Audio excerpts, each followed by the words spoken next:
একটা ফোন কলই যেন কাল হয়ে দাঁড়ালো থাই প্রধানমন্ত্রী সিনোয়াত্রার জীবনে। প্রতিবেশী দেশ কম্বোডিয়ার সিনেট প্রেসিডেন্ট হুন সেনের সঙ্গে একটি ফোন কল ফাঁস হওয়ার জেরেই প্রধানমন্ত্রীর পদ থেকে পেতংতার্ন সিনোয়াত্রাকে সাময়িক বরখাস্ত করেছে থাইল্যান্ডের সাংবিধানিক আদালত।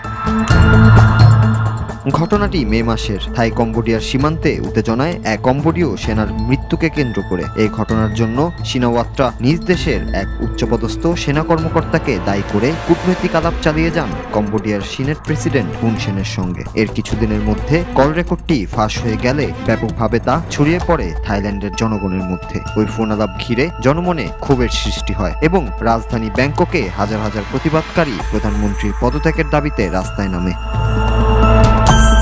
সিনোয়াত্রার পদত্যাগের দাবিতে রাস্তায় নামা সাধারণ মানুষ দেশের সার্বভৌমত্ব নষ্ট করার অভিযোগও তোলেন তার বিরুদ্ধে। দেশের অভ্যন্তরীণ বিষয় নিয়ে অন্য রাষ্ট্রের কর্তা ব্যক্তিদের সাথে এমন কথোপকথন থাই জনগণে ব্যাপক ক্ষোভের জন্ম দেয়, যার ফলে দেশটির আদালতে এর সমাধান করতে বলেন রাজা মহা বজিরালঙ্কন।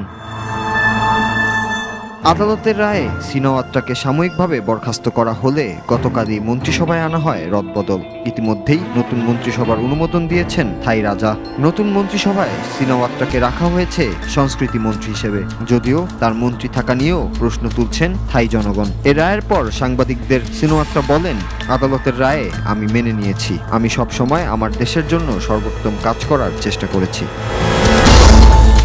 থাই ইতিহাসের সর্বকনিষ্ঠ প্রধানমন্ত্রী পেতংতার্ন সিনোয়াত্রা থাই রাজনীতিবিদ এবং ব্যবসায়ী নারী, যিনি 2024 সাল থেকে থাইল্যান্ডের প্রধানমন্ত্রী এবং 2023 সাল থেকে ফেও থাই পার্টির নেতা হিসেবে দায়িত্ব পালন করছেন। সিনোয়াত্রা রাজনৈতিক পরিবারের একজন সদস্য। তিনি 2001 থেকে 2006 পর্যন্ত প্রধানমন্ত্রীর দায়িত্ব পালন করে আসা থাকসিন সিনোয়াত্রার কনিষ্ঠ কন্যা। এ রায়ের ফলে দেশটির রাজনৈতিক অস্থিরতা আরও বাড়বে বলে মনে করছেন দেশটির রাজনৈতিক বিশ্লেষকরা।